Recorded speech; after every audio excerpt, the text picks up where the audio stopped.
What's up mga papi? For today's video, i-share ko lang sa inyo itong bagong bili nating budol sa Shopee. This is the bar chair, iStool bar chair. Ang pangalan nito sa Shopee. Bakit? Ba't kami bumili niyan? Kasi tingnan mo naman itong bar stool ko. O, sira na. So, 7 years na yan eh. Tinatamad ako pumunta ng SM, kaya bumili lang tayo sa Shopee. Tingnan natin kung ano itsura nitong bar stool na to. Buksan lang natin.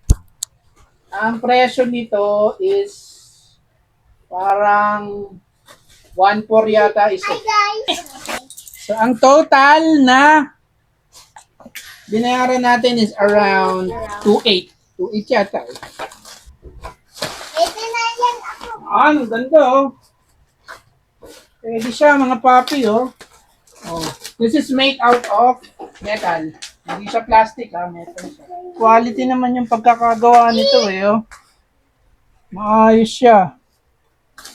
I was not really expecting something na ganito kaganda yung quality. Kasi nga, 1.3 lang siya.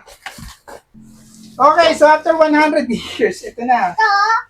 Oh, yan, oh, ang ganda, oh. Ang ganda. Ito. Stig daw, sabi na anak ko. Oh. And meron rin siyang kasamang sandalan. Ito. Paano na ako to? May kasama siyang screw.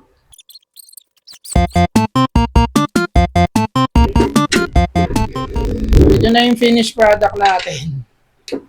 Maganda rin siya. Sa pang magandang napansin ko rito sa stool na to, hindi siya ganun kalaki. So, space saver siya. Kung medyo maliit yung bahay nyo, kapares ng bahay namin, maliit lang, hindi siya masyadong uukupa ng space. So, ayan. So, ayan na yung tsura niya. Oh.